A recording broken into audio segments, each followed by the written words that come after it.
En nombre de Auditorio LIDE queremos darle la bienvenida a una nueva sesión del ciclo de conferencias El Siglo Rojo, que comenzó la semana pasada y tendrá una sesión final el miércoles 15 de noviembre. Esta actividad se enmarca dentro de la intención de Libertad y Desarrollo de consolidar el Auditorio LIDE como un punto de encuentro para generar, comunicar y debatir ideas. Al cumplirse 100 años de los actos conmemorativos de la Revolución Rusa, es un buen momento para analizar uno de los fenómenos del siglo XX que más amplias consecuencias ha traído consigo. Con el asalto al Palacio de Invierno de Petrogrado, en octubre de 1917, se iniciaba una experiencia política sin precedentes. El balance de una utopía que al poco tiempo había fundado no solo una sociedad humana radicalmente nueva, como ninguna revolución lo había hecho antes, sino también se creaba el comunismo casi de manera simultánea en Europa, en América y una parte de Asia. Esta no significó la instauración de un paraíso terrenal, sino por el contrario propició transformaciones drásticas en toda la esfera de la vida, social, cultural y política, a un costo de millones de vidas. Tenemos hoy el agrado de contar con Joaquín Fermandoa. Joaquín es licenciado en Historia de la Universidad Católica de Valparaíso, es doctor en Historia de América de la Universidad de Sevilla, España, es profesor, fundador de la Asociación Chilena de Historia de las Relaciones Internacionales e investigador invitado en la Universidad de Georgetown, Hamburgo y Universidad Libre de Berlín. Dentro de sus publicaciones destacan La noción del totalitarismo, Chile y el mundo 1970-1973, la política exterior del gobierno de la Unidad Popular y el sistema internacional, Mundo y fin del mundo, Chile y la política mundial 1900-2004. Bienvenido, Joaquín.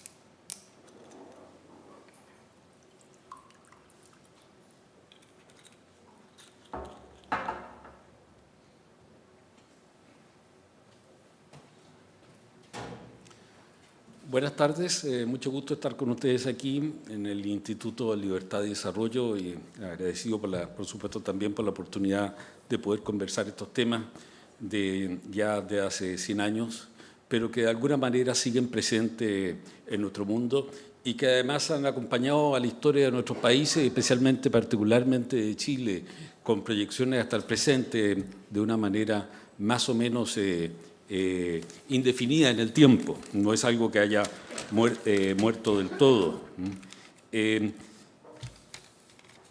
La titulé Modernidad y Arcaísmo de la Revolución Rusa, progresista y antimoderna, en el sentido de que la Revolución Rusa, por un lado, expresa las convulsiones y las características de una sociedad de Rusia, pero también es parte de la historia de nuestra modernidad, de esto que se transforma hace 2 siglos y medio aproximadamente, y la idea de que el futuro marcha hacia alguna parte y que esa marcha es inevitable por más contrariedad y por más crisis que existan en el entretanto. Entonces, sí, y que al mismo tiempo, sin embargo, la Revolución Rusa y sus consecuencias tienen que ver con un rechazo a la historia moderna y un rechazo a la sociedad y la idea de recrear la sociedad un poco desde la nada. Entonces, esta contradicción de rebelarse contra lo moderno y ser parte de lo moderno, que es característica del marxismo, también del marxismo de Marx, está muy presente en Rusia.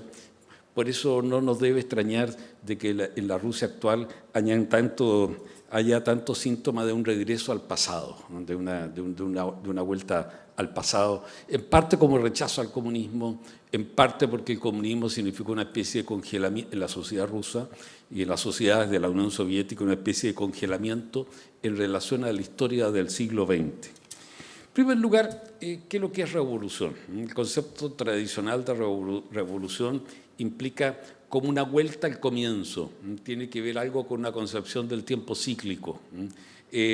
Cuando se decía revoluciones, volvamos al origen, nos hemos como descarrilado.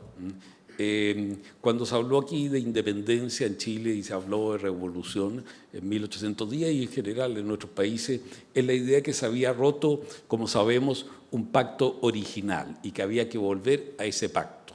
Se suponía que la primera Junta de Gobierno representaba eso. Entonces, esa idea de la revolución era como llevada a la historia, llevada a la vida política, a la vida social, era básicamente volver a un origen.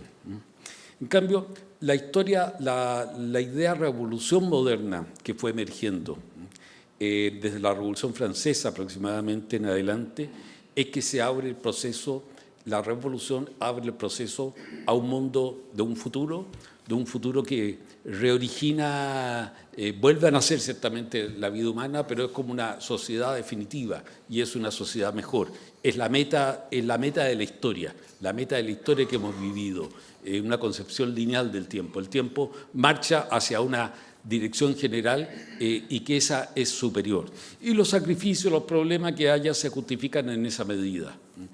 Como dice Trotsky al fin de su libro sobre la Revolución Rusa, en fin, sí ha sido sanguinaria, dice, había corrido mucha sangre, pero en la historia del mundo tanta guerra ha sido toda por, y tanta violencia ha sido por motivos, por capricho, por ciertas ideas irracionales, situaciones irracionales de la historia. Por primera vez esto se hace para liberar al ser humano y tiene algo racional. Resumía un poco esta fuerza de la concepción moderna. Y la revolución es algo fundamentalmente moderno.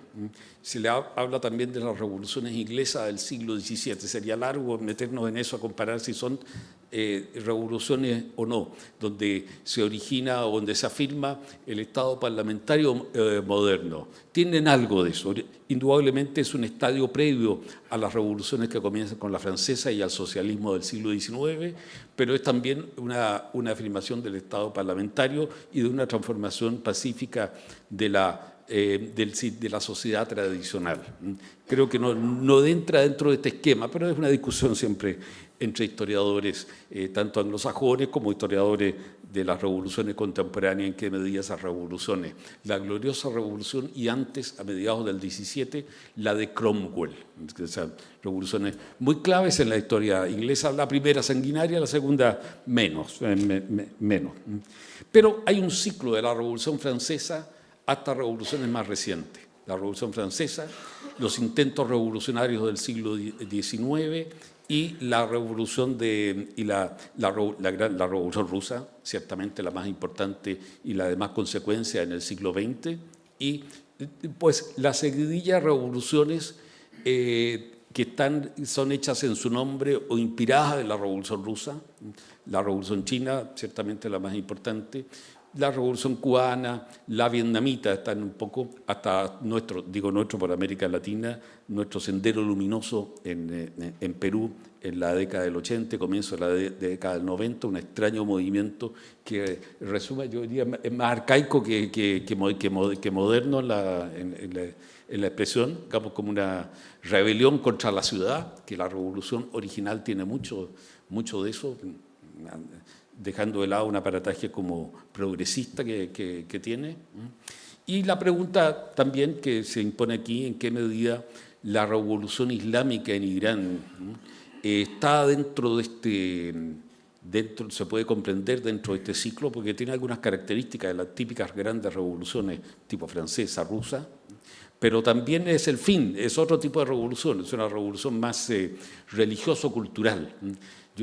A mí me gusta más compararla con la reforma protestante, a la cual se cumplen 500 años ahora, y con las guerras religiosas del siglo XVI, que con las revoluciones ideológicas del siglo XX, pero sin embargo tiene algo de ellas. Y en todo caso marca, me parece, o yo me sumo a los que dicen que marca una diferencia de una revolución sociopolítica a una revolución básicamente cultural, que a veces pueden ser extremadamente violentas y radicales, como el caso de la revolución iraní, pero que no es una revolución sociopolítica, y creo que al lado de otro fundamentalismo, Irán hoy día pasa por una idea que es algo moderado. Ahora, la idea de revolución, contrarrevolución, porque también las contrarrevoluciones están relacionadas con la revolución, y los dos modelos de sistemas fascistas en el siglo XX, el fascismo italiano y el nazismo alemán, tienen que ver también con, son respuestas radicalizadas, más en lo intelectual, en la reclamación política, en el caso del fascismo, y mucho en la acción, en el caso del nazismo alemán. O sea, no son independientes, son otras características, son fuerzas contrarias fundamentalmente a la revolución marxista de tipo de bolchevique, pero adquieren fuerza por el desafío de la revolución comunista. Y en ese sentido la Segunda Guerra Mundial fue también una guerra ideológica entre nazismo y comunismo, pero donde las democracias occidentales estuvieron aliadas de la Unión Soviética. Y, por supuesto, desde el momento en que nació la Unión Soviética, de alguna manera estaban las bases de una lucha entre Estados que es al mismo tiempo lucha de ideas, de sistemas, que es lo que llamamos Guerra Fría, pero que es más antiguo que eso, y que hoy día ya está, está casi completamente evaporada del horizonte. Bueno, Revolución Rusa, los 100 años de la Revolución Rusa. Yo me crié, o sea, me criaron a mí rezando por la conversión de Rusia. Era todo un tema hace, no voy a decir cuántas décadas atrás era eso. O sea, es algo que el fenómeno de la Revolución Rusa impactó mucho en el mundo. Impactó, por cierto, en nuestro país. La influencia rusa en nuestro país llegó quizás probablemente a través de anarquistas, a través del socialismo revolucionario de fin del XIX, del XX, pero también una influencia cultural separada de lo político. Ya la literatura rusa era muy conocida en Chile por quienes leían literatura, ciertamente, que era como siempre una minoría, pero una minoría influyente. La colonia tolstoyana, creo que de Augusto de Almar y otros, creo que un núcleo importante intelectual de la primera y segunda década del siglo, es un reflejo de esta realidad. O sea, Rusia fue una novedad cultural en el siglo XIX. Ahora, Rusia representa el cristianismo oriental, la sujeción de la Iglesia al poder político en términos generales. Hay algunos casos que difieren de esto, pero en general es diferente al cristianismo occidental, en donde Iglesia y monarquía, iglesia rey, iglesia y poder político son como dos potencias que se miran y que finalmente para muchos es la base del pluralismo posterior. En el cristianismo oriental y sobre todo en el caso ruso, en cambio, hay una sujeción del poder espiritual al poder político. Ese es el modelo de Rusia. Rusia se convierte en gran potencia europea desde Pedro el Grande, o sea, desde el 1700 aproximadamente en adelante. Es una de las grandes potencias que ayuda a configurar el mundo del siglo XIX en el Congreso de Viena. La derrota de Napoleón es tan simbólica en la historia rusa. En el siglo XIX, en cambio, Rusia cae un poco porque con la civilización moderna, la sociedad que no quiere, digamos, lo que se llamaba en la época el sistema industrial o revolución industrial, sería la economía moderna, que es muy antigua, tiene raíces en el siglo XIV, XV, pero que con la revolución industrial adquiere un carácter muy distinto. Y Rusia está atrás de eso. Pero Rusia, toda sociedad de contradicciones. ¿Cuál es la contradicción rusa mirada desde el resto de Europa? Y cómo los rusos miran al resto de Europa, que son un país distinto al resto de Europa, una Europa diferente, pero que al mismo tiempo hay con alma dividida, ser más Europa o ser menos Europa. De ahí que hay como estas dos almas en la historia rusa. Los eslavistas dicen: nosotros tenemos un camino especial, somos la tercera Roma, empezando por Roma, Bizancio y Moscú. Esta es una teoría un poco inventada por algunos monjes rusos, pero que caló un poco en la ideología oficial del zarismo y que después, por estas filtraciones como ocultas, ¿no?, inconfesadas, están en el Moscú del comunismo y que todavía, ya un poco forzadas ciertamente, pero cumplen un papel político-cultural en la Rusia actual, como una forma de adquirir una nueva doctrina. Los eslavistas y los occidentalistas, nosotros, Rusia no va a ser un país normal hasta que no sea como las potencias europeas. Ese es el metro. Está una división muy fuerte en Rusia. El comunismo es occidentalista, Pedro el Grande es occidentalista, Dostoyevsky es eslavista. La Rusia actual es Algunos colegas rusos, sobre todo que viven acá en Chile, me hablan de que el actual son eslavistas que están en el poder. Yo creo que es una combinación, es una mezcla, es una polaridad que está al interior del alma rusa y que sigue estando, digamos, una relación de amor-odio con Occidente, especialmente con Estados Unidos. Ahí está esta relación, el problema en el siglo XIX, el atraso ruso y también antes de los grandes cambios, porque los años antes de la revolución, 20, 30 años antes, hay como quien diría, un take-off, aquí Rolf Liders diría un take-off económico en Rusia importante, que la transforma, pero también la hace convulsa. Todos los grandes cambios económicos traen convulsiones en la primera etapa. Después pueden traer, si hay un cambio social, económico y con instituciones políticas, hay lo que llamamos la normalidad de los países más avanzados o desarrollados, o como querramos llamarlo. Pero hay un periodo de crisis entre medio, y Rusia entra en esas convulsiones. Pero la Rusia, que había tenido un sistema, los historiadores son muy estrictos en decir que el absolutismo es un fenómeno europeo. La monarquía rusa no era absolutista, la monarquía absoluta tenía como ciertas reglas del juego, llamemos así un espíritu constitucional, todavía no se hablaba de constituciones, pero eso existía, ciertas reglas del juego. En Rusia, en cambio, el poder político del zar era omnipotente. Esto cambia en el curso del siglo XIX, pero los cambios van naturalmente agrietando al sistema, lo van poniendo en debilidad. Y desde la Revolución Francesa en adelante, sobre todo el impulso de Rusia, que llega a París, tropas rusas llegan a París en 1815, 14, 15. Entonces, también llegan las ideas, también los oficiales traen las ideas modernas, revolucionarias, liberales. Y se inicia un movimiento de cambio en Rusia, pero también un movimiento revolucionario importante. Gran parte de las ideas revolucionarias del siglo XIX, bueno, no la mayoría de ellas, pero algo que impacta en Europa, viene del mundo ruso, combinado con una especie que es una combinación de moderno y antiguo, rechazo al espíritu occidental, pero al mismo tiempo lamentando el atraso ruso e identificándose con el mundo tradicional ruso. El anarquismo ruso es muy importante para el anarquismo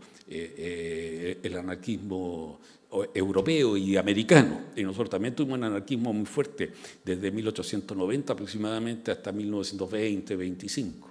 Parece que los movimientos anarquistas, el último de los cuales es importante fue en la República Española, que llevó a la Guerra Civil.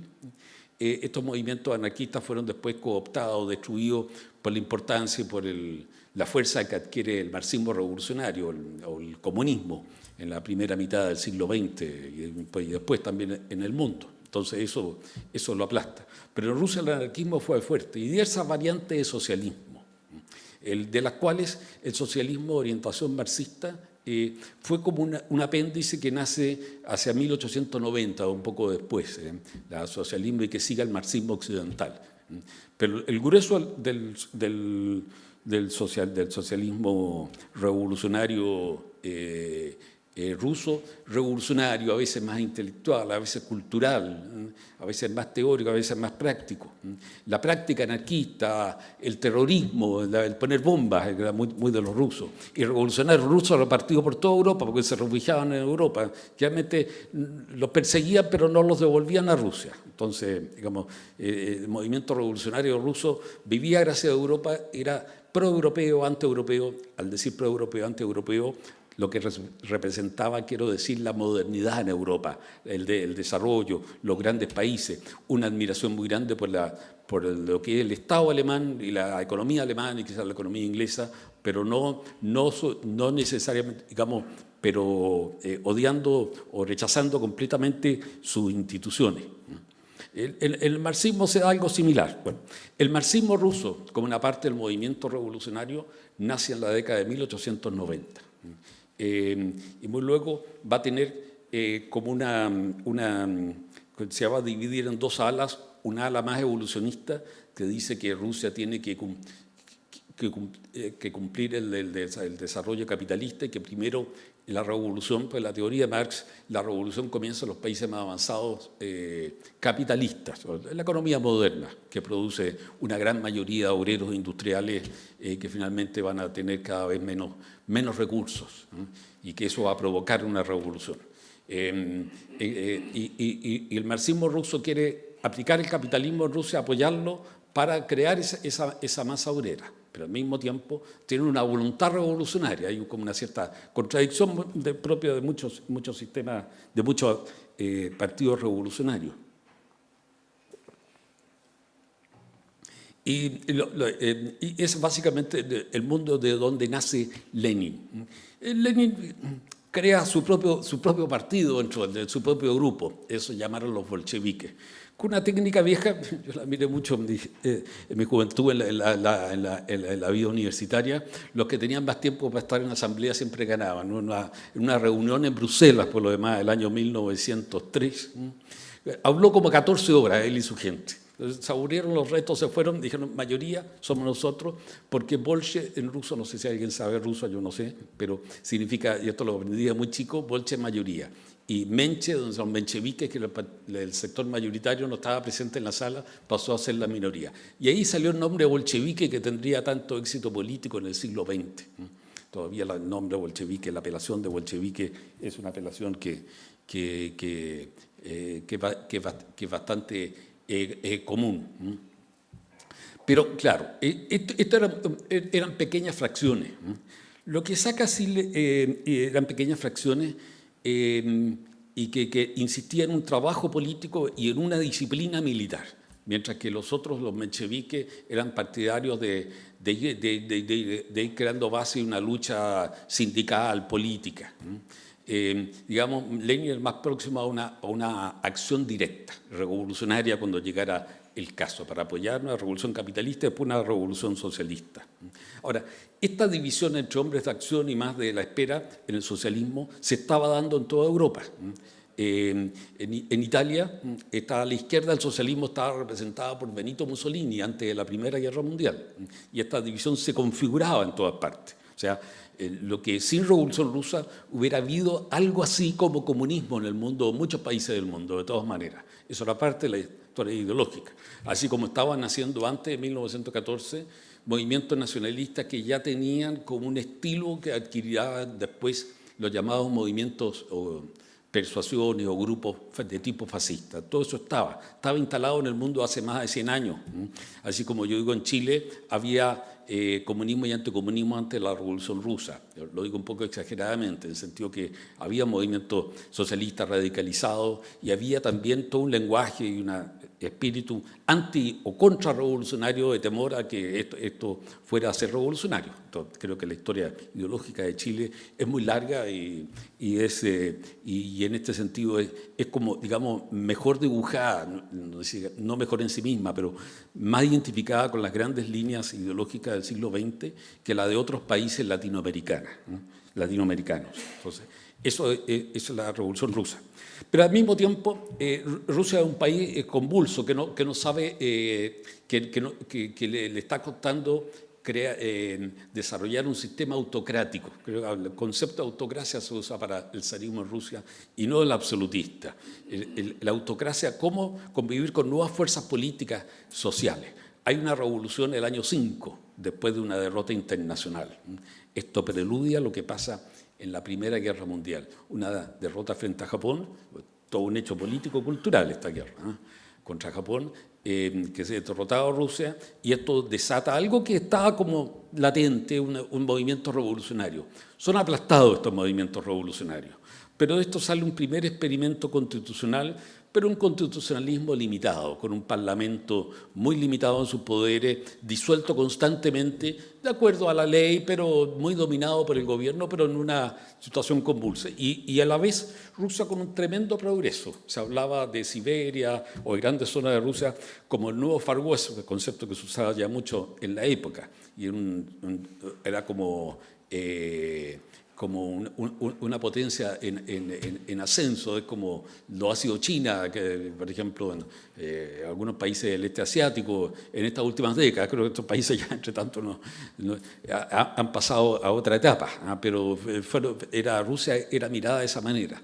Pero de esa manera era un país como convulso. En otras palabras, en la medida en que uno puede hacer una profecía retrospectiva, o sea que si algo tenía que pasar de todas maneras, el zarismo iba a pasar por crisis con o sin guerra. Probablemente iba a caer, pero el destino de pasar a ser como la patria del comunismo, eso tuvo otras causas. Estaban los movimientos revolucionarios, muchos, de los cuales los marxistas dividió en bolcheviques y mencheviques. Los bolcheviques, liderados por Lenin, era uno de los tantos grupos, un grupo en relación a los otros muy organizados, que a veces incluso tenían representación parlamentaria, porque era una autocracia, pero no en todos sus aspectos era tiránica.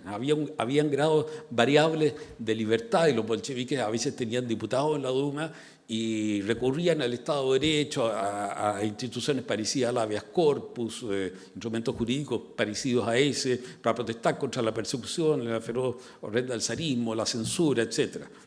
Pero se estaba creando un movimiento. Fue la típica evolución moderna en donde los sistemas autoritarios no saben cómo responder, sino, digamos, en actitud defensiva, ofensiva. La corte en torno al zar divide a muchos grupos, con un par de estadistas que lograron como en un momento guiar algo, pero llegó hasta por ahí nomás. El nombre es Stolypin, la figura más destacada, pero de tipo autoritario, pero como de alguna manera iba caminando hacia un constitucionalismo, pero no supo cómo reformarse. Ese problema, cuando comienzan a reformarse, empieza a trastabillar. Alexis de Tocqueville, el gran pensador francés del siglo XIX, dice que el momento para los malos gobiernos, el momento más peligroso, no es que sean malos o esos países atrasados, a veces no pasa nada, sino que cuando empiezan a reformarse comienzan los peligros. Su idea, su interpretación de la Revolución Francesa fue que cuando empezó a discutirse qué hacer, eso debilitó mucho y no supo hacer algo, refiriéndose a Luis XVI. Y eso comenzó a erosionar el sistema y a agitar fuerzas revolucionarias hasta que fueron triunfando los más extremistas. Algo así era el panorama ruso antes de la Primera Guerra Mundial. Pero también hay que decir que estas ideologías revolucionarias y esta otra difusa sentimiento antirrevolucionario ya marcaban bastante a Europa y estaban también expandiéndose a otras partes. En nuestra América, como dije, en Chile, esto ya estaba claramente, también en Estados Unidos. Estados Unidos, una cultura política distinta, de otra manera, esto le llegó tangencialmente, aunque también con cierta importancia después de la Primera Guerra Mundial. Entonces, esto era algo latente. Y la idea de los partidos socialistas de tipo marxista es que la revolución iba a estallar un día en Europa. De hecho, en Alemania estaba el partido marxista de estrategia revolucionaria más importante en el mundo, del cual además los bolcheviques y los mencheviques dependían mucho económicamente y de alguna manera los miraban como patrones intelectuales, políticos. Pero este partido se había acostumbrado a, digamos, un tema parecido a nuestra historia, se había acostumbrado a la legalidad y se había estado sumando un poco a la legalidad. El año 1912 tuvo el 35% de los votos en la elección popular. Cierto que el Parlamento alemán no tenía las atribuciones, por ejemplo, de la Cámara de Diputados francesa o el Parlamento inglés, tenía menos atribuciones. Pero de todas maneras algo importante, o sea, esto demuestra que esto era algo como universal.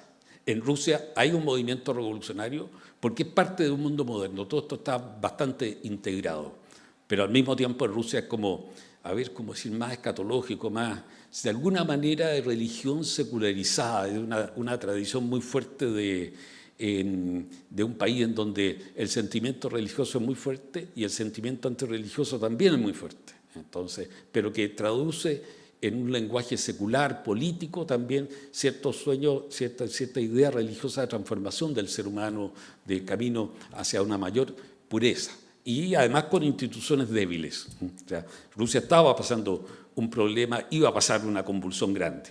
Como la revolución que hubo, esa distinta. Lo que sucedió fue la Primera Guerra Mundial.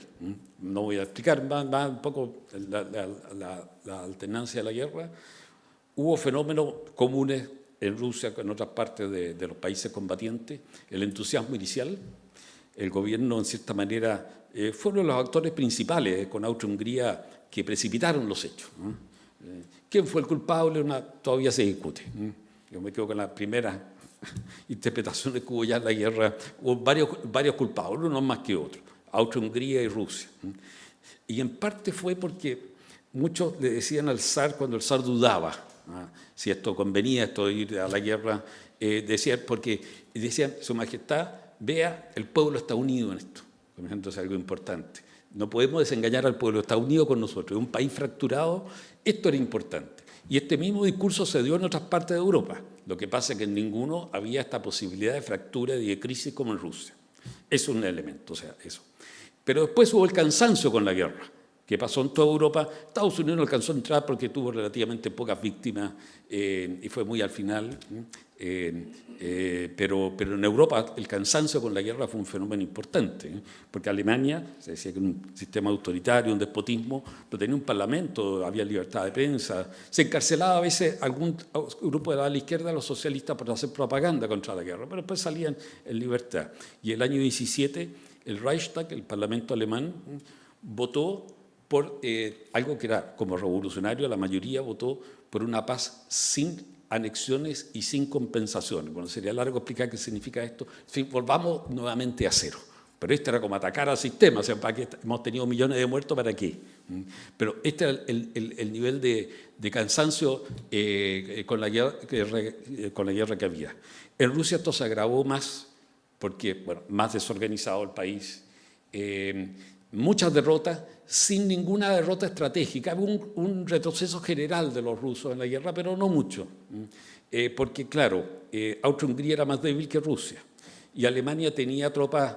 El esfuerzo alemán iba básicamente en el frente occidental, frente a los ingleses, franceses y después se le suman los norteamericanos, mientras que el frente oriental era un frente menor para ellos. Entonces se mantuvieron las posiciones, pero con un desgaste constante de Rusia, con una gran y lo que ha pasado en la historia con una gran ineptitud militar. El país no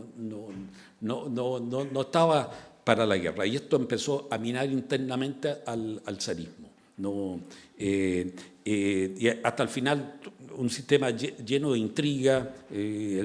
Para mí el zar Nicolás II hubiera podido ser a lo mejor un buen monarca autocrático del siglo XVIII, cuando un aparato que lo gobierna en el fondo dominaba, o un excelente monarca constitucional del siglo XX, la segunda mitad del siglo XX, pues era como muy bien educado, muy agradable, saludaba, muy sacrificado para todo lo protocolar, muy adentrado en lo que es el deber como monarca de él. Entonces, hubiera sido fantástico constitucional, pero en un momento donde nominalmente él era el poder, algo así como el Shah de Irán, se le fue el poder de las manos, no supo tomar un curso y rodeaba más en una corte, porque en las cortes están los partidos de corte, que son siempre, digamos, cuando no hay orden tienden a crear un caos. Y el país cansándose, con derrotas tras sucesivas derrotas, sin que las tropas de las potencias centrales penetraran. Pero este cansancio y gran parte del ejército regular, mejor, fue desgastándose, cayendo prisionero, mucho muerto en la guerra, y reclutándose un ejército movilizado, en donde los reclutas llegaban en un país atrasado, pero a la vez políticamente muy desarrollado, con todos sus grupos de clase media, intelectuales, políticos, una gran parte de ellos muy poseídos de una ideología revolucionaria y antizarista. Y esto llevó a varias sucesivas crisis de gobierno y de repente, inesperadamente, una huelga hace que un pelotón de soldados, que era un ejército de reserva en Petrogrado, como se llamó San Petersburgo en la guerra, porque, digamos, para quitarle el nombre como alemán, San Petersburgo, ponerle dentro de una ola nacionalista que hubo un nombre como más ruso, Petrogrado, no disparó, y esto llevó a una crisis del gobierno y una efecto de bola de nieve eso, que las tropas no respondían, había más tropas y no pasaba nada. La policía respondía, pero no era suficiente. Y el gobierno se paralizó y en 3 días cayó el zarismo, de una manera completamente impensada, después de una dinastía de 300 años, más una historia monárquica casi de 900 años, 800, 900 años, se derrumbó en 3 días. Y el poder en las grandes ciudades, especialmente Moscú y Petrogrado, se diseminó, disgregó en lo que se llamaron consejos de obreros y soldados.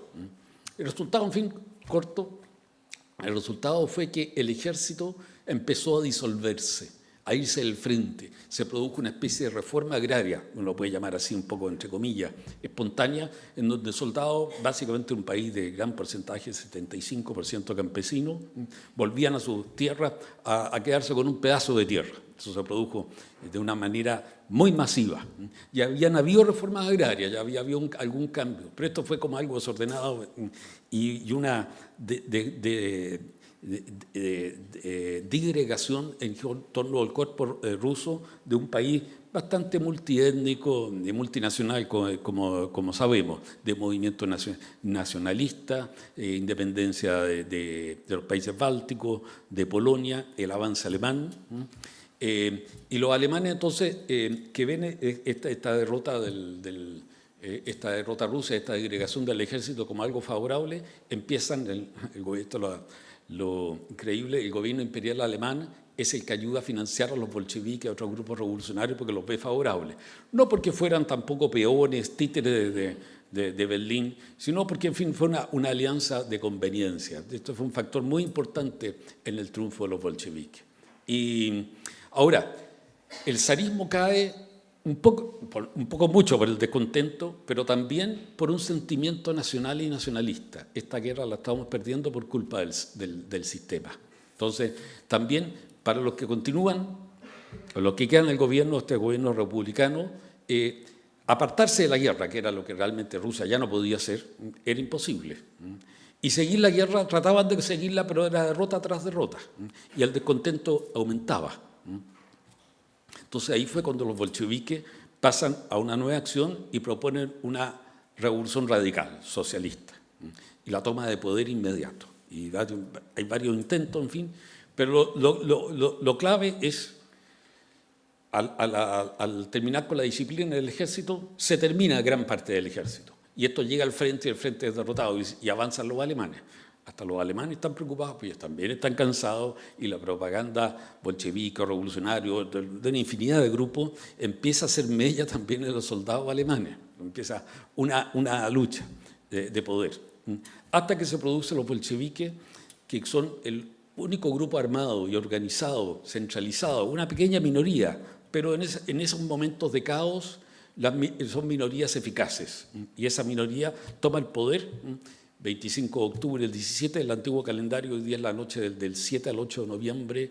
Después cambiaron inmediatamente en el poder, se pusieron el calendario occidental, este es el occidentalismo, ser como occidente, como Europa occidental, se entiende. Entonces cambiaron el calendario, por eso cambia. Toman el poder muy fácil en Moscú y en Petrogrado, y se transforman en los nuevos dirigentes rusos e inician inmediatamente tratativas de paz con los alemanes, que culminan el 3 de marzo del 18 con un tratado de paz de Brest-Litovsk entre Alemania, en donde Rusia entrega como todo, Alemania tiene ocupado una parte de Ucrania, los países bálticos. Teóricamente es autodeterminación nacional, de hecho una especie de hegemonía alemana que parece diseñarse. Alemania, por otro lado, está desde julio del 18 empieza poco a poco a hacer agua, a derrumbarse el descontento interno y la derrota empieza a cernirse, la derrota militar en el frente occidental. Pero hasta esos momentos parecía que Alemania estaba ganando. Alemania pudo haber hecho la paz el 17, pero el mando militar decidió hacer un esfuerzo, jugarse el todo por el todo, por tratar de derrotar primero, llevando más tropas al frente oriental, cediendo un poco al frente occidental, y ahora en marzo del 18 lanzaron una tremenda ofensiva militarmente muy exitosa en la primera fase de General Ludendorff, pero también cansado y empezó a mostrar un síndrome parecido al de Rusia. Pero los bolcheviques están al mando de una ciudad y nadie hace mucho caso de eso. En el resto del mundo aparecen como agentes de los alemanes, que entre comillas lo era. No era la palabra agente y está mal empleada. Y empieza también la lucha interna rusa, el desarrollo del terror rojo, la independencia en algunas zonas, el nacionalismo en Ucrania, el nacionalismo en Georgia, bueno, y guerras entre grupos. Y empieza a alinearse una guerra civil, varias guerras civiles entre rojos y blancos, como se llamaba en la época. Comunistas y anticomunistas, hubiéramos dicho con un lenguaje posterior, pero eso empieza a diseñarse. Y desde mediados del 18 comienza una guerra civil feroz y Lenin lanza entonces una campaña al todo o nada, la colectivización de todo el país, la centralización todo en torno a la policía secreta, al aparato del partido, al nuevo ejército, el llamado Ejército Rojo, que se hace de reclutas forzosos y que empieza poco a poco a luchar contra diversos enemigos. Los enemigos son muchos, pero no están coordinados. Ni siquiera los llamados blancos, que eran generales del antiguo ejército zarista, que en diversos lugares de Rusia organizan fuerzas. Al comienzo todas las fuerzas son oficiales, que hacen de soldados. Después van reclutando a otros grupos, pero no luchan coordinadamente. Entonces los bolcheviques del centro de Rusia pueden luchar contra los diversos enemigos. Entre estos enemigos también hay desembarcos japoneses y norteamericanos en Siberia, franceses en la zona del Mar Negro, ingleses en el norte, en Jutlandia, pero todo no con un plan organizado, sino como medio desorganizado, un poco por el rumor de que eran agentes alemanes, un poco por simpatías ideológicas, pero todo está media, y se va desarrollando esta tragedia, una guerra civil. Es fácil, como en China, es fácil por el número de habitantes exagerar. Se habla de una guerra civil de 3 millones de muertos, más los muertos de la Primera Guerra Mundial, que eran unos 2 millones. Una hambruna, 4 o 5 millones, de la cual se salvaron gracias a un auxilio de Estados Unidos, que lideró quien después iba a ser el presidente Herbert Hoover, el de la depresión. Era un gran organizador y él organizó toda una campaña. Teóricamente la Cruz Roja, pero de hecho financiada por Estados Unidos, y lo pusieron a él al mando, que salvó todo eso. O sea, lo que se llamó la fase de comunismo de guerra, que liquidó un poco la economía, la agricultura rusa. No había ayuda, no había fondo monetario, no había nada que pudiera ayudar, pero provocó esta gigantesca hecatombe, que empezó con el terror rojo y el asesinato de la familia imperial rusa, pero eso fue un botón de muestra de lo que pasó, lo que pasaba masivamente en toda Rusia, y incluso reclutando a generales zaristas, pero bajo el dominio ruso, y en toda la periferia de la antigua Rusia, guerras civiles, mezcla nacionalistas contra rusos, mezcla de comunismo, anticomunismo, bolchevique, antibolchevique, mezcla de minorías étnicas, las minorías alemanas en los países bálticos luchando contra uno a favor de otro, después cambiaban, etc. Todo eso, bastante, un periodo muy caótico. Finlandia, un país que era de la corona rusa, pero con mucha autonomía, que la guerra en Suez, tuvo una pequeña guerra civil muy sanguinaria del año 18. Entre blanco y rojo ganaron ahí los blancos. Eso marcó mucho después a la Finlandia posterior, y que después de la Segunda Guerra Mundial más sometía a la influencia soviética, tuvo que acallar eso, pero ahora nuevamente la Finlandia post-Guerra Fría, por lo que somos historiadores nos interesa mucho esta mirada al pasado que se da ahora. O sea, al final con esta estrategia, primero con una minoría fanática, convencida, con una estrategia centralizada, con gente capaz, indudablemente Lenin, Trotsky, Stalin, todos ellos eran gente capaz, surgía como en la masa. Ninguno de ellos venía de un origen exactamente humilde. El único es Stalin. Según las biografías nuevas, no es completamente, pero sí, yo creo que venía como de la base social. Pero todos los demás, como todo, la clase política moderna, en grado variable venía de una clase media, gente como Lenin venía del padre, el abuelo había sido siervo era, digamos, atado a la guerra, como el inquilino, una persona libre al lado del inquilino tradicional del campo chileno, al lado del siervo, y el zar Alejandro II lo había liberado en 1863. Padre de Lenin, fue funcionario y llegó a adquirir una nobleza hereditaria, se podía heredar, pero los hijos eran revolucionarios, así que se negaron a eso. Pero no estamos hablando en ningún caso de los revolucionarios, no eran, digamos, de la base social. Sabían movilizarla, sí, lograron movilizar en gran medida el mundo sindical, obrero de las ciudades, algunos sectores campesinos, se compraron algunos de allá, terminaron la colectivización y permitieron alguna propiedad privada en el campo por una fase en los años 20, a algunos pequeños empresarios y comerciantes también se les permitió en el momento en que Rusia estaba medio muerta de hambre, el año 21, estaba en esta tremenda hambruna, pero habían ganado gracias a una tremenda ferocidad y organización la guerra civil. Entonces, y empiezan a instaurar, como dice Lenin, bueno, Marx no nos dijo cómo tenía que hacer el socialismo, así que lo que se diga aquí es como tiene que ser un poco. Pero esto es una parte de la historia. Claudia, ¿hasta qué hora es? Sé que están pensando en el fútbol, así que no es que me haya olvidado. Ya, si no, la idea es que conversemos un poco. Pero esto es una parte de la historia. Este es un fenómeno bastante universal, revolución contra revolución, ideología. Y la Revolución Rusa adquirió un simbolismo instantáneo, pero completamente instantáneo. Se crea, así como se crea el partido bolchevique, se llama comunista después, esto crea una remesón. Se divide la izquierda europea. Los alemanes, por ejemplo, el grueso son socialdemócratas y rechazan el comunismo. Pero hay una minoría importante que no. Y esto pasa en toda Europa en general. Pasa en América, pasa en nuestros países también, en Chile. Pasa en Estados Unidos, minoritario, en sectores, grupos en la costa este, pero pasa en toda Europa. Pasa en Asia. El año 21 se crea también el Partido Comunista Chino. Mao es uno de los varios dirigentes.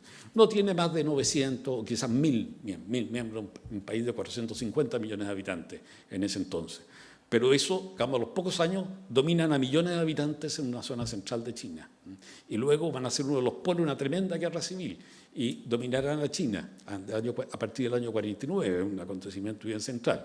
Yo hoy día, en lucha, después de derrotar a los nacionalistas, yo digo, hoy día es el triunfo de los nacionalistas en la China actual.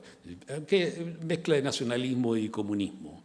Pero todo esto es instantáneo, no en todo el mundo, pero yo diría en estas tres partes, en Europa, en América y en Asia Oriental, sobre todo, aparece el comunismo internacional. No creado por Moscú, pero orientado a Moscú, por el prestigio enorme que adquiere dentro del mundo revolucionario el modelo soviético. O sea, repito, no es que ellos organizan el comunismo, era muy común hablar en esa época, entre las dos guerras mundiales, el oro Moscú, todavía algunos cuando éramos jóvenes escuchamos, que era cierto también, llegaban recursos de allá, pero eso no explica esto. Esto fue un movimiento mundial y crea el comunismo. Crea también un anticomunismo radical como los movimientos fascistas, que hubieran pasado, el régimen de Mussolini hubiera sido una especie de otro Franco, si no fuera porque uno, el más radical de todos, triunfa en Alemania en el año 33. Después de una tremenda lucha ideológica, político-ideológica en la República de Weimar, triunfa. Y es la primera potencia industrial de Europa y por lo tanto eso fue decisivo en organizar el mundo en torno a un proyecto de expansión que terminó en la derrota de ese proyecto. Por esta alianza, llamemos entre comillas, entre capitalismo y comunismo, que fue la gran alianza en la Segunda Guerra Mundial. Pero el impacto de la Revolución Rusa pareció a la Revolución Francesa, que creó partidarios y enemigos en toda Europa, y de la cual salimos nosotros. Y la Revolución Rusa, además, sucedió en un panorama de crisis, de guerras nacionales, guerras civiles, en lo que llamábamos Europa Oriental, en parte en Alemania, en los países bálticos. En Polonia no, se recupera, pero también se lanza una guerra suicida contra Rusia y la pierden o la ganan a media, depende de cómo se interprete. Hay un gobierno comunista de 3 meses muy fuerte en Hungría y es derrocado, y hay un gobierno anticomunista también muy fuerte y también algo sanguinario. Y también algo en Bulgaria y Rumania se da. Se da en Turquía toda la lucha con Grecia, el exterminio de los intentos de exterminio de los armenios, un tema discutido en la historia turca, pero que continúa después, y sangrienta racia antiturca, antigriega en Asia Menor, en fin. O sea, es todo un panorama de crisis. El conflicto del Medio Oriente que ya existía, esta llamada entre árabes y judíos en Palestina. Esto no se relaciona con la lucha ideológica, algo distinto, y continúa hasta nuestros días también. Pero claro, es por la pérdida del factor orientador que tenían las grandes potencias europeas a raíz de la guerra, porque se desgasta. Y emergen nuevas fuerzas que iban a emerger de todas maneras. Japón ya era una pequeña potencia industrial. China estaba, como Rusia, también estaba entrando en convulsiones, iba a pasar algo, pero pasó en un mundo desorganizado. Y Estados Unidos todavía no tomaba el liderato que asumiría desde la Segunda Guerra Mundial y que parece que ahora está como más debilitándose no me atrevo a decir que Trump vaya a ser un fenómeno permanente, pero es un signo de un debilitamiento. Pero había en ese momento un vacío de poder. Y además está este impacto ideológico del comunismo que va a tener una tremenda impronta.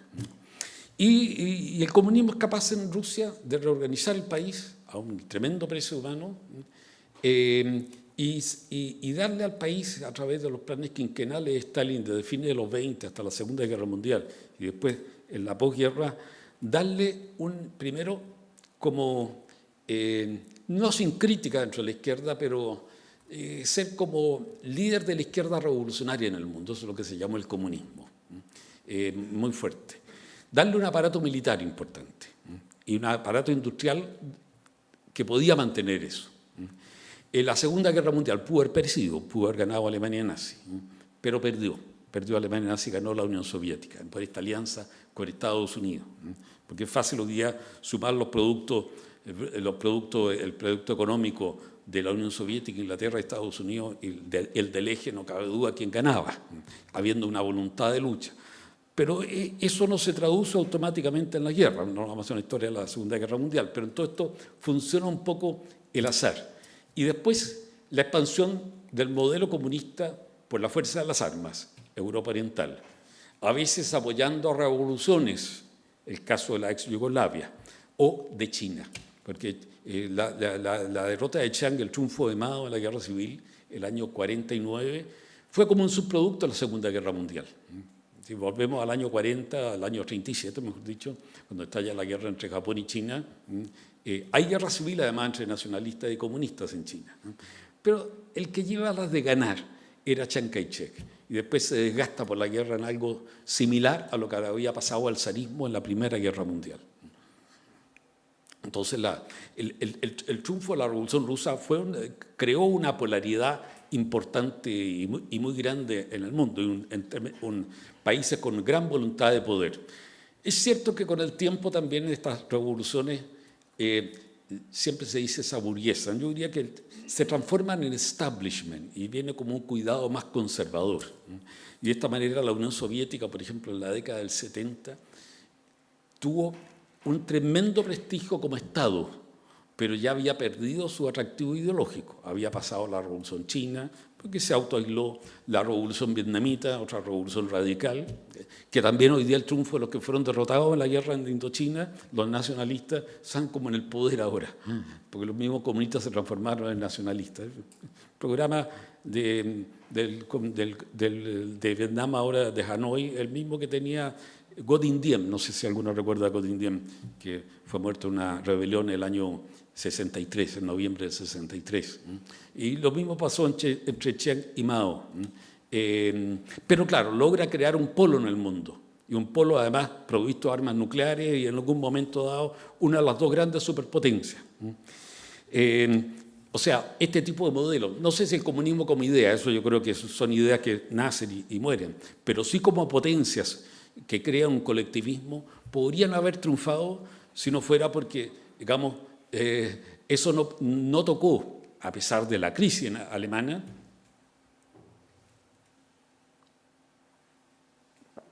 no alcanzó a afectar, a debilitar a las grandes potencias surgidas de la modernidad, Europa Occidental, especialmente Inglaterra, o sea, las dos democracias anglosajonas. La importancia que han tenido en el siglo XX las dos democracias anglosajonas es fundamental. Y porque el modelo de la sociedad abierta fue más fuerte que el otro. Es un más y un menos, no se crea que es completamente lo uno y lo otro. Pero claro, el comunismo y anticomunismo le daría una impronta muy fuerte a gran parte del siglo XX. Y finalmente se derrumba en un hecho bien notable por una derrota más intelectual, pierde el peso intelectual. Lo que hicieron la perestroika, muchos leían la teoría política occidental y no creían en la soviética. Y eran líderes, era gente muy metida en el sistema soviético, con un doble lenguaje, que está el mismo Gorbachev, que quería reformar al sistema, cambiarlo por dentro, pero limitadamente. Y después se transforma en una persona que cree más en el modelo occidental, retrocede, avanza, en fin. Y viene esta situación catastrófica, aunque yo digo que ahora Rusia se ordenó bajo un sistema autoritario, que no sabemos cuánto va a durar, pero todavía un tiempo, en términos puramente ideológicos, no quizás en otro sentido, pero es más o menos como si estuviera la extrema derecha del zarismo en el poder. Porque el zarismo también estaba digno de tendencia, mire, transemos con esto, vamos para allá. No, su majestad, tenemos que ser firmes, usted le heredaron del pasado y Rusia tiene tal misión, en fin, y el zar ahí no sabía qué hacer entre todo esto. Digamos, es la extrema derecha del zarismo a la que ideológicamente está en el poder en Rusia actual. Y este nacionalismo tradicionalista, que ha declarado incluso santo a Nicolás II, es como, de alguna manera, en términos ideológicos, repito, la derrota más grande del comunismo en la Unión Soviética, porque además la caída fue una caída básicamente pacífica para lo que ha sido la historia rusa hasta la revolución. Y lo que fue el comunismo, digamos, la caída de la Unión Soviética fue pacífica. Entonces, para tratar de resumir lo que dije, o sea, la revolución rusa es producto de la historia rusa. Es producto de la Primera Guerra Mundial, la destrucción del ejército. Se nos olvida, hay a veces también causas concretas que son muy precisas. La destrucción del ejército deja al país en manos de las milicias más fuertes y le tocó a los bolcheviques en un instante ser más fuertes. 6 meses después quizás no lo hubieran sido, pero en ese momento lo fueron. Y en tercer lugar, digamos, yo creo el factor aglutinador de esto, naturalmente la historia ideológica moderna, que tenía como todo un ancla en el alma rusa desarrollada en el siglo XIX y que además estaba brotando en otras partes. Y por algo el éxito del comunismo como un movimiento universal, movimiento de partidos y de grupos que miraban al modelo soviético como su propio futuro. Y yo creo que de eso supimos harto nosotros en nuestra historia aquí en nuestro país. Muchas gracias. Ahora quiero que pasemos a una conversación.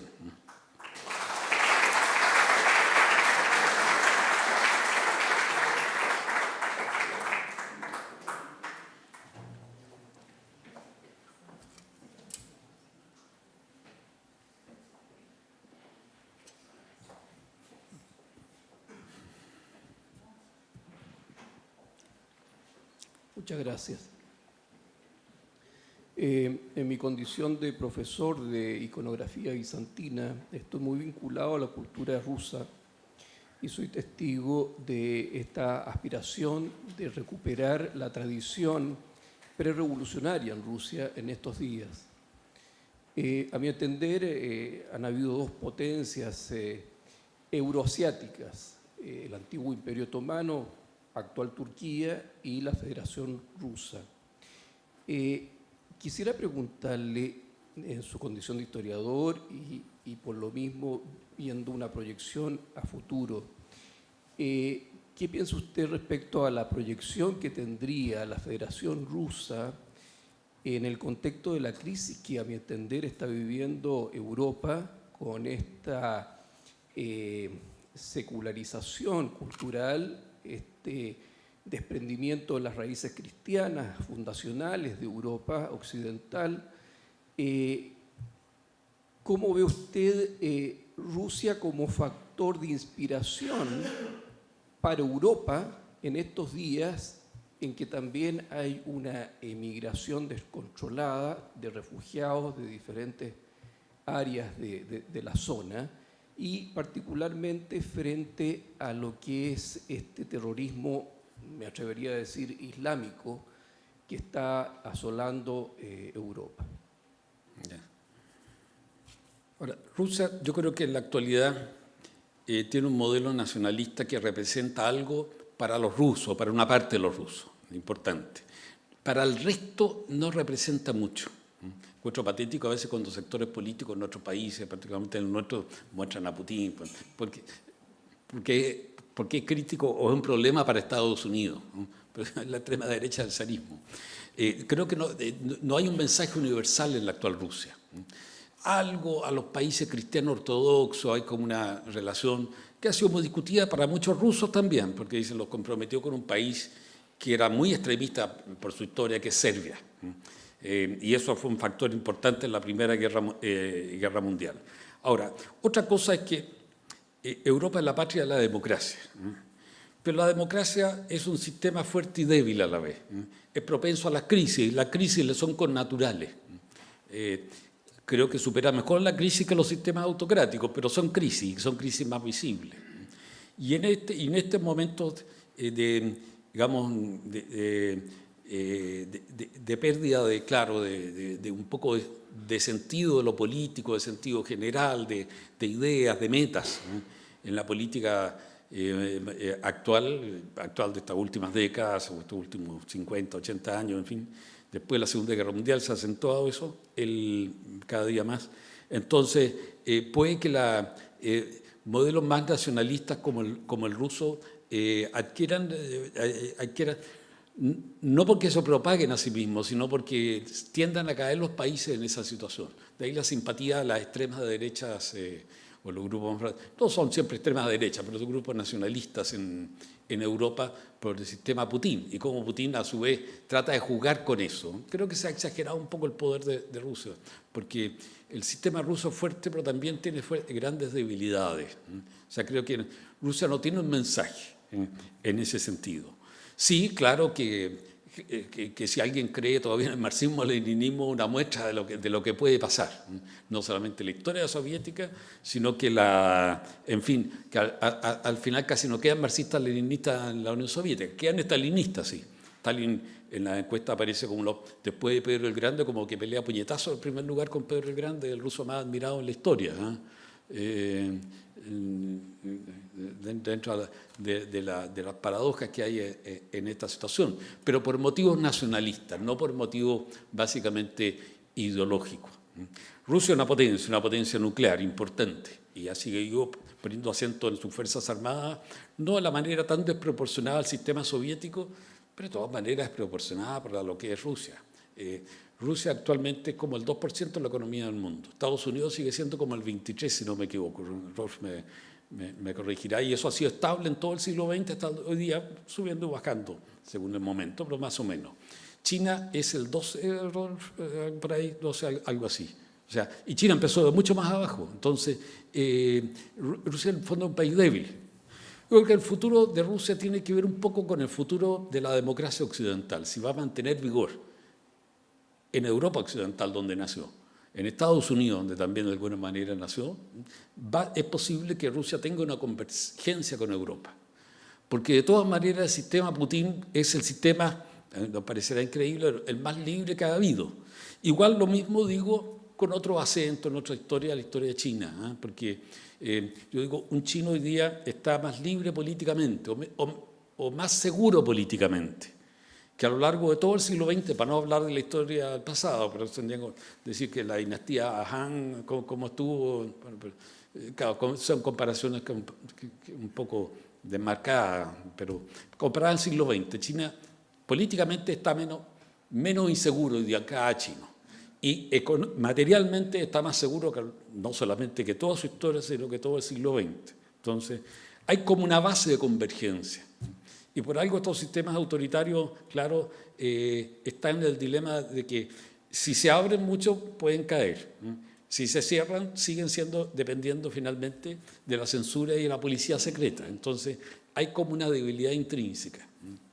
Yo creo que ese es el tema. Yo creo que lo que es la tradición rusa va a florecer en una sociedad más abierta. Las tradiciones también sufren la sociedad abierta porque son más como cínicas, descreídas. Hay una suerte así, pero por ejemplo, este renacer de la religión como religión oficial de Rusia, esto que Rusia es tan cristiana ortodoxa, pero empezó Stalin con esto en la Segunda Guerra Mundial, Como me decía Olga Leanova, falleció una historiadora que se vino a vecintar acá a Chile, digamos, cooperan con la policía secreta rusa actualmente. Y todos los obispos ortodoxos eran todos prácticamente agentes de la antigua KGB antes, porque fue como un acuerdo: ustedes los vamos a mantener, los vamos a ayudar, los vamos a subsidiar, van a ser parte del Estado. Para las ceremonias al día de conmemoración de la Revolución estaba el obispo ahí apaciguado, no en el plano tan destacado como está ahora, pero estaban ahí, porque Stalin supo que había que aferrarse a cualquier cosa por esta unidad nacional rusa. Y el sistema actual, claro, ahora tiene parte sustitución del comunismo, sustitución de una fe, vuelta al origen, una historia congelada. En el fondo, Rusia en el siglo XX y todos los países comprendidos por Rusia, Ucrania, que es casi Rusia en realidad, no vivieron el siglo XX, lo han vivido como atropelladamente ahora. No vivieron el siglo XX en el sentido que lo han vivido el mundo occidental, donde ha habido más libertad de comunicación.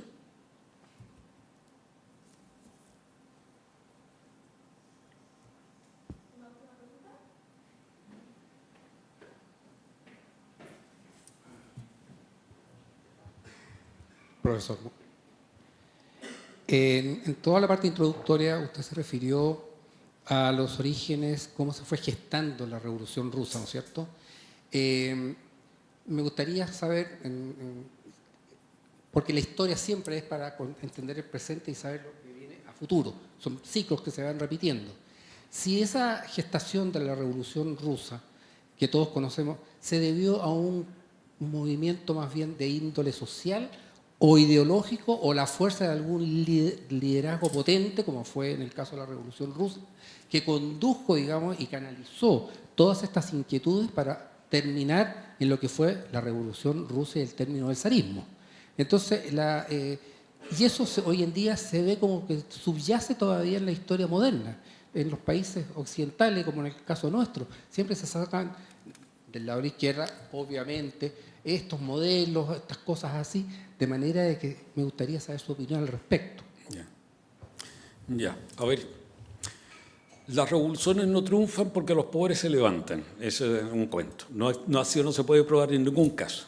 Ahora también, cuando decimos eso, no es toda la historia, sino que las sociedades de más desarrollo en la modernidad, de más igualdad relativa, o que dan algo a todo, más maduras, son menos revolucionarias. O sea, hay una relación. Las diferencias sociales, sobre todo cuando son abismales y que están acompañadas de pobreza, de miseria, crean indignación moral. Pero se indigna una parte, se habla mucho en Chile de la élite, pero hay todo tipo de élite. Entonces, algunas de ellas se mueven revolucionariamente y generalmente reclutando dentro de sus grupos dirigentes a sectores de los más altos.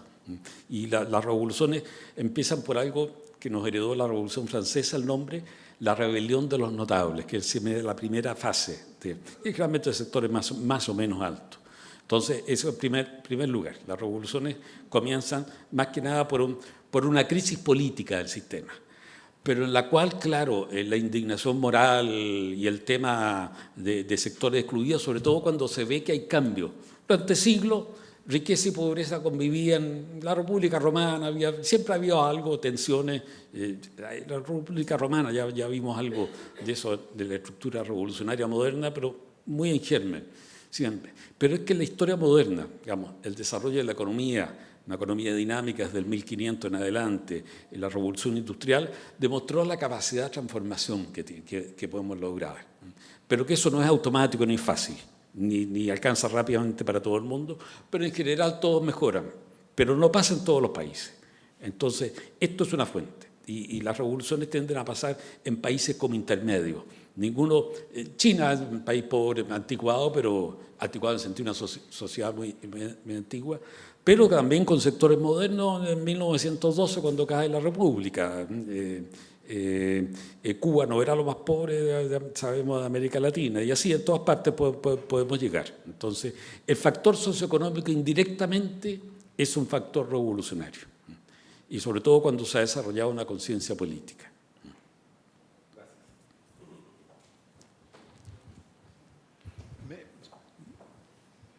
Sí. Me pareció entender que tú decías que el comunismo como que iba a desaparecer. Me pareció que fue un poco, nace, ¿verdad? Florece y desaparece. ¿Es esa la idea? No, yo diría que como toda idea profunda o toda religión que se hace política, que dice este Estado va a cumplir los fines morales, trascendentales, se desgasta en el poder. El comunismo estaba muerto como ideología viva en la Unión Soviética. No nació ningún teórico marxista importante que haya crecido en el sistema y que haya alimentado el marxismo en el siglo XX. Los pensadores marxistas del siglo XX eran todos occidentales, tenían que estar en un lugar donde había circuito más o menos espontáneo y libre de ideas. Para mí eso es lo decisivo para mostrar. En ese sentido lo digo, que ya en la Unión Soviética, claro, era como una ideología nacionalista el comunismo, pero no era algo vivo y moría. Ahora, la idea igualitaria, colectivista, no creo que muera en el mundo. Van a haber probablemente en 50, 100 años más lapso de caída. Yo creo que mi idea es que parte de la población, sobre todo una población menesterosa en muchos países, va a decir, yo prefiero vivir como un obrero soviético, por ejemplo, en la época de Brezhnev, antes que como estoy viviendo ahora. Y la libertad no me importa. No tiene que querer el materialismo dialéctico para eso, sino tener algún mínimo de seguridad. Ese es un tema, yo creo, un problema para las democracias y para las sociedades abiertas, cómo enfrentan ese desafío.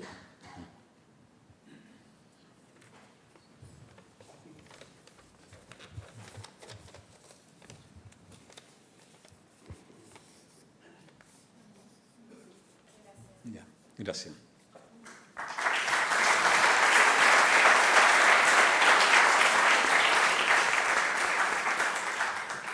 Bueno, muchas gracias, Joaquín, por la interesante exposición. Dejarlo invitado para el 15 de noviembre. Tenemos la última charla del ciclo sobre la intervención soviética en Chile. Es en un mes más, a las 7 de la tarde, y esperamos no haya problema futbolístico. Y hoy día que gane Chile. Muchas gracias.